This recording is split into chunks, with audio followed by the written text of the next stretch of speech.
कथेचं नाव आहे लालसा. लेखिका अश्विनी चव्हाण. महिन्याभरापूर्वीच रघ्याचं लग्न झालं. त्याची बायको शांता बाजूच्याच गावातली. 40शीला आला तरी रघ्याचं लग्न जमेना. त्याच्या काळजीने त्याच्या म्हातारीला रात्री झोप लागायची नाही. मग शांताचं स्थळ सांगून आलं.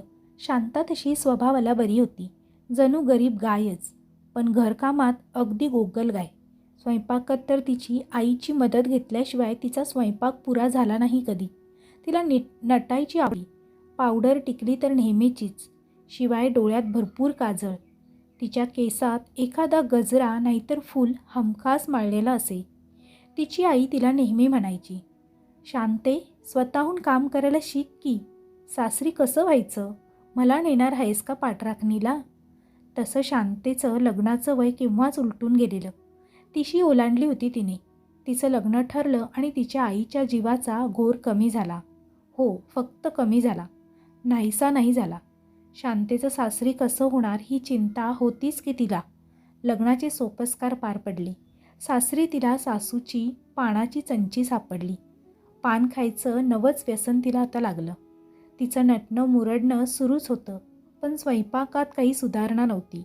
सुरुवातीला नव्याची नवलाई म्हणून सासू तिला प्रत्येक कामात मदत करायची. मग हे रोजचंच झालं. तरी रघ्याच्या आईने तिला पुरतं ओळखलं नव्हतं. महिना सरत आला तरी शांता सासूचं शेपूट सोडेना. तेव्हा म्हातारी दरडावून म्हणाली, ग बये, आल्या दिवसापासनं बघते तुला. एकटीला काम करायला जमत नाही का? हे किती टाकू, ते किती टाकू, तांदूळ किती घेऊ, पीठ किती घेऊ? अगं, तुला अंदाज येत नाही का? हां, औशीनं पार लाडात वाढवलेली दिसते, तरीच अजून लग्नाची राहिलीस. शांता तिला प्रत्युत्तर देत नसे. सासूने मदत करायची बंद केली की तिची तारांबळ उडायची. कधी भाजी खारट तर कधी तिखट जाळ, कधी चपात्या वातड तर कधी भात कच्चाच काढायची. हे राम, रघ्या या सगळ्यात कधी लक्ष घालत नसे. कान भरून भरून म्हातारीने पार भुगा करून टाकलेला त्याच्या डोक्याचा. त्याला त्या उसापत्तींमध्ये लक्ष घालायला वेळच नसायचा. शेतावरची कामच एवढी असायची की त्याला बाकी कुठे बघत बसायला वेळच नसायचा. एकदा शांतेच्या शेजारची अक्का आणि तिची सून बसायला म्हणून आलेली. बघता बघता आणखी 2-4 बाया जमल्या. ओटीवर गप्पांचा फड रंगला. ग शांते, जरा चहा कर की फक्कड. चहा होय, मी करते की. शांतेला दुसरी कामं हायती. झाली का ग कामं सगळी? रघ्याची म्हातारी बोंबलली. कसली कामं? समधी कामं आटपूनच तर बसले मी इथं. काय राहिलं असेल तर सांगा की. शांता भोळेपणाने म्हणाली, अगं, तुझ्या हातचा तर रोजच पितो. मला तुझ्या सुनेचा हातचा चहा हवाय. जा ग शांते तू. आणि म्हातारे, तू बस इथं, येईल ती घेऊन. शेजारणीला चहा हवा होता आणि तोही रघ्याच्या बायकोच्या हातचाच. रघ्याची म्हातारी लागोलाग उठली. तसं अक्काने तिला हाताला धरून पुन्हा खाली बसवलं. शांतेला कळत नव्हतं कुठून सुरुवात करावी. साधा चहा करायला तिला एवढा विचार करावा लागत होता. त्यातून तो परक्या व्यक्तीसाठी करायचा म्हणून ती अजूनच बावरली होती. गडबडीत तिने पातेलभर पाणी चुलीवर ठेवलं. साखर बुक्की घालून ते खळाखळा उकळलं. ग शांते, झाला की नाही चहा? आण लवकर. म्हातारे, अगं मी काय म्हणत होते. अक्का परत गप्पात मशगूल झाली. कसा बसा चहा तयार झाला. शांता बाहेर आली. इतकी भीती तर तिला रघ्या पाहायला आलेला तेव्हाही वाटली नव्हती. तिला पाहताच अक्काचा चेहरा उजळला. रघ्याच्या म्हातारीच्या कपाळावर मात्र आठ्या उमटल्या, कारण चहा कसा झाला असेल याचा अंदाज फक्त तीच लावू शकत होती. अक्काने हसत हसत पहिला घोट घेतला आणि तिचं तोंड कडवट झालं. का व, काय झालं? अक्काच्या सुनेनं अक्काला विचारलं. अगं, चहा मिठाचा केलाय तुझ्या सुनेनं, अक्का म्हणाली. रघ्याची म्हातारी शांताकडे खाऊ की गिळू या नजरेने पाहत होती. शांतेच्या मात्र काळजाचं आता पाणी पाणी झालं. भवाने, लक्ष कुठे असतं ग तुझं? कवा सुधरायची तू? असं म्हणत तिने शांतेला अगदी झोडायला सुरुवात केली. रोजचं समद फुकट जाते. दादला मिनिस्टर हाय भाई तुझा. बाहेरनं सोनं आणायचं आणि घरात माती करून खायचं. म्हातारी हातवारे करून बोलत होती. बराच वेळ तिच्या तोंडाचा पट्टा चालू होता. तिने ही गोष्ट रघ्याच्या कानावर घातली. लग्न झालेलं नसतानाही तिची किरकिर असायची आणि आता झालंय तरी बायकोबद्दल सांगून किरकिर करते. हिला माझ्या कष्टाचं काहीच नाही असा विचार रघ्याला सतवायचा. पण शेवटी तिचाच आधार होता म्हणून आजपर्यंत म्हणून तो गप्प बसून राहिला. सासू शांतेशी बोलेनाशी झाली. बिचारी शांता आता एकटी पडली. तिने एक शक्कल लढवली. कापडाची बाहुली तयार केली, ती ही माणसाच्या उंचीची. आत चिंध्या भरल्या, काजराने डोळे नाक रंगवले, कुंकवाच्या गंधाने तोंड काढलं आणि सासूचं जुनं लुगडं नेसवलं. आता ती त्या बाहुलीलाच सासू समजून तिच्याशी गप्पा मारायची. स्वयंपाक करताना बाहुलीला विचारायची, सासूबाई मीठ किती घालू, तिखट बरोबर आहे ना, आणि स्वतःच्याच अंदाजानं स्वयंपाक करायची. हळूहळू तिची प्रगती होत गेली. ती चांगला स्वयंपाक करायला शिकली. सून सुधारली म्हणून रघ्याची आई तिच्याकडे लक्ष द्यायची नाही. तिला त्या बाहुलीबद्दल अजिबात माहीत नव्हतं. शांता तिला स्वयंपाकघरातल्या माळ्यावर लपवून ठेवायची. एकदा सासू बाहेर गेलेली. शांता बाहुलीला घेऊन ओटीवर बसली आणि तिच्याशी गप्पा मारू लागली. शेजारपाजारच्या बायकांनी हे पाहिलं. त्यांना वाटलं शांताला वेड लागले. त्यांनी ही गोष्ट रघ्याच्या म्हातारीच्या कानावर घातली. तिच्या तळपायाची आग मस्तकात गेली. तरातरा येऊन ती शांताला शोधायला लागली. शांता चुलीपाशी बसली होती, बाजूला बाहुलीला बसवलेली. लोक म्हणतात ते खरंच असं समजून तिने शांताचा हात पिरगाळला. तिला खेचतच ओटीवर आणलं आणि म्हातारीच्या तोंडाचा पट्टा चालू झाला. काय ग भवानी, तुला म्हणे येड लागलंय, कुणाशी बोलत असतेस तासनतास? ह्या बाहुलीशी? समदे येड्यात काढतात तुला, आणि तुझ्यामुळे नाही ते ऐकावं लागतंय मला. मला वाटलं आता सुधारली, पण हिचं याड वाढतच चाललंय. शांता निमूटपणे सर्व ऐकत होती. तुला इथं थारं केलं ना, ही चूक झाली. लय नाटकं पाहिली तुझी, आता बास कर. तुझी बाहुली घे आणि चालू पड इथनं. पुन्हा थोबाड नाही बघायचं तुझं. चालती हो आधी इथनं. म्हातारीने तिला हाताला धरून बाहेर काढलं. शांता गयावया करत होती, रडत होती, पण म्हातारीला पाझर फुटला नाही. शेजारच्या बायका ओटीवर उभ्या राहून तमाशा बघत होत्या. एकही बाई तिला थांबवायला पुढे आली नाही, कारण रघ्याच्या म्हातारीच्या नादी लागणं हे कुण्या शहाण्याचं काम नाही हे त्यांना पक्क ठाऊक होतं.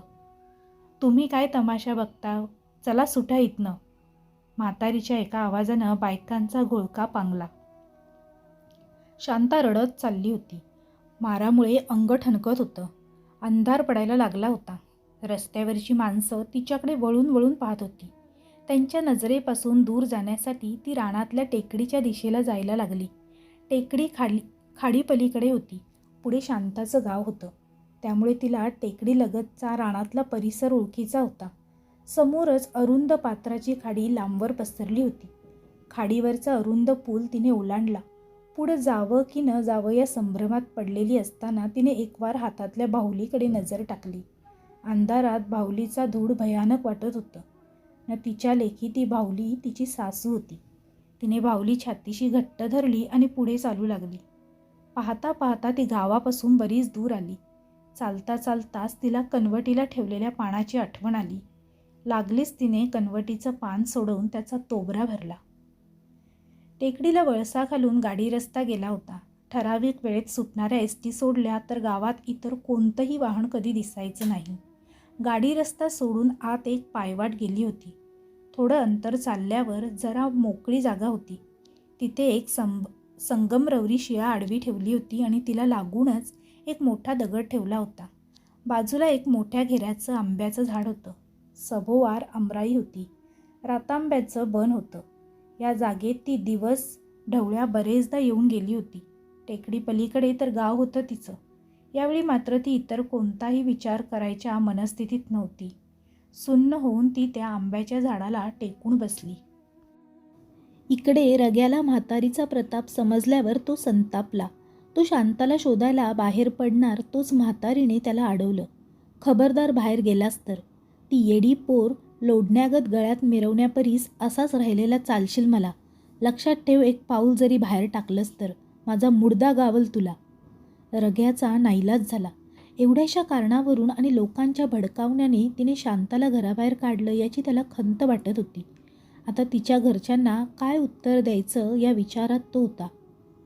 रात्र झाली. रातकिडे किरकिरू लागले. नदीकाठचा गार वारा अंगाशी लगट करत होता. इतका वेळ सामसूम असलेला तो परिसर लोकांच्या आवाजाने गजबजला. 4-5 लोकांचा घोळका शांताच्या दिशेनेच येत होता. इतका वेळ रानातल्या काजळ काळ्या अंधाराला न घाबरणारी शांता माणसांची चाहूल लागताच घाबरली. सरसर आंब्याच्या झाडावर चढून लपून बसली. हातात बाहुली घट्ट धरलेली होती. ते लोक जवळ आले. ते 5 जण होते. धोत्राचा गुडघ्यापर्यंत घट्ट मारलेला काचा, खांद्याला घोंगडं, हातात कडं, डोईला पटका आणि प्रत्येकाच्या हातात तीक्ष्ण हत्यारं होती. 1-2घांकडे कसली तरी गाठोडी होती. पेटत्या मशाली होत्या. त्यांनी हातातली गाठोडी झाडाच्या बुंद्याशी ठेवली आणि ते आपापसात बोलायला लागले. हातातल्या पेटत्या मशालींनी त्यांचे रापलेले चेहरे उजळून निघाले होते. त्यातल्या एकाने सर्वांना थांबायचा इशारा केला आणि सर्वांना उद्देशून म्हणाला, ही जागा बरी आहे. वाटणी करून घेऊया इथंच. बाहेर गाडी रस्ता आहे. गाव लांब आहे इथपासनं. चला घाई करा. घ्या इथंच. घ्या सपाट पाथरीवर करा वाटणी. अरे ही तर कोणाची तरी कबर दिसते. दुसरीकडं कुठं जाऊया की. त्यातनं आज आमोसा बी आहे. अरे मर्दा, आमोशेला भीतोस वय रे. वाटण्या हितच होणार. आता उगा कारणं देऊ नगं. सरदाराच्या कानाव गेलं तर काय खरायचं नाही. चला पटपट, घाई करायला हवी. त्याने हुकूम देताच बाकीच्यांचा नाईलाज झाला. त्यांनी हत्यारं बाजूला ठेवली. गाठोडं चौथऱ्यावर ठेवण्यात आलं. मशालींचा उजेड मंद होत चाललेला. आमराईतल्या सावल्या भिवू लागल्या. जमावातल्या एकानं गाठोडं सोडलं आणि त्यातल्या सामानाच्या 5 वाटण्या केल्या. एक वाटा थोडा मोठा केला.